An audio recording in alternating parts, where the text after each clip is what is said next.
Chapter 46. Surmises. Though, consumed with the hot fire of his purpose, Ahab in all his thoughts and actions ever had in view the ultimate capture of Moby Dick, though he seemed ready to sacrifice all mortal interests to that one passion, nevertheless it may have been that he was by nature and long habituation far too wedded to a fiery whaleman's ways altogether to abandon the collateral prosecution of the voyage. Or at least, if this were otherwise, there were not wanting other motives much more influential with him.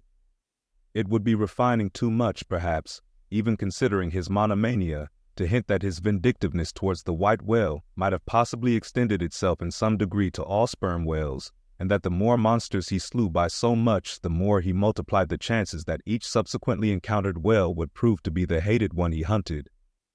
But if such an hypothesis be indeed exceptionable, there were still additional considerations which, though not so strictly according with the wildness of his ruling passion, yet were by no means incapable of swaying him. To accomplish his object, Ahab must use tools, and of all tools used in the shadow of the moon, men are most apt to get out of order. He knew, for example, that however magnetic his ascendancy in some respects was over Starbuck, yet that ascendancy did not cover the complete spiritual man any more than mere corporeal superiority involves intellectual mastership, for to the purely spiritual, the intellectual but stand in a sort of corporeal relation. Starbuck's body and Starbuck's coerced will were Ahab's, so long as Ahab kept his magnet at Starbuck's brain. Still he knew that for all this the chief mate, in his soul, abhorred his captain's quest, and could he, would joyfully disintegrate himself from it, or even frustrate it. It might be that a long interval would elapse ere the white whale was seen. During that long interval, Starbuck would ever be apt to fall into open relapses of rebellion against his captain's leadership, unless some ordinary, prudential, circumstantial influences were brought to bear upon him. Not only that, but the subtle insanity of Ahab respecting Moby Dick was no ways more significantly manifested than in his superlative sense and shrewdness in foreseeing that, for the present, the hunt should in some way be stripped of that strange imaginative impiousness which naturally invested it, that the full terror of the voyage must be kept withdrawn into the obscure background, for few men's courage is proof against protracted meditation unrelieved by action, that when they stood their long night watches, his officers and men must have some nearer things to think of than Moby Dick.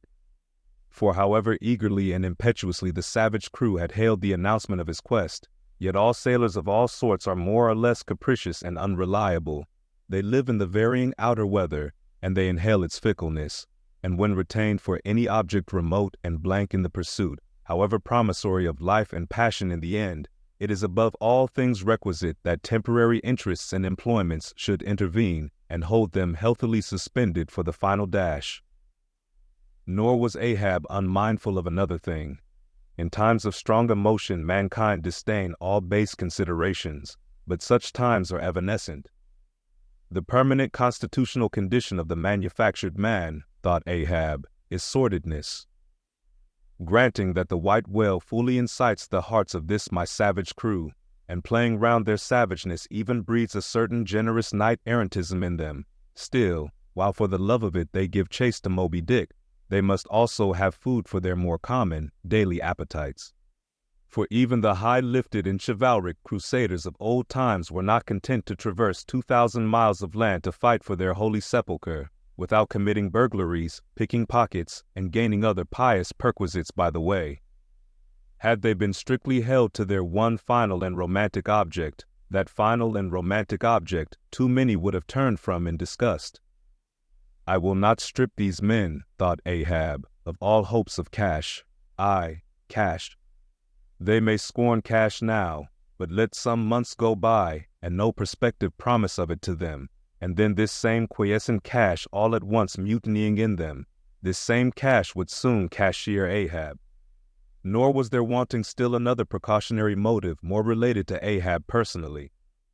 Having impulsively, it is probable, and perhaps somewhat prematurely revealed the prime but private purpose of the Pequod's voyage, Ahab was now entirely conscious that, in so doing, he had indirectly laid himself open to the unanswerable charge of usurpation, and with perfect impunity, both moral and legal, his crew if so disposed, and to that end competent, could refuse all further obedience to him, and even violently wrest from him the command.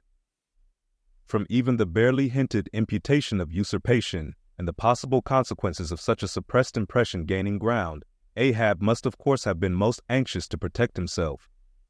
That protection could only consist in his own predominating brain and heart and hand, backed by a heedful, closely calculating attention to every minute atmospheric influence which it was possible for his crew to be subjected to.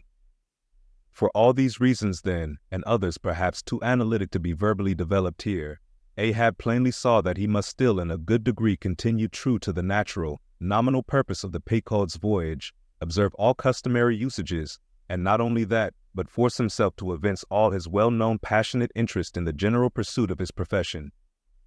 Be all this as it may, his voice was now often heard hailing the 3 mastheads and admonishing them to keep a bright lookout, and not omit reporting even a porpoise.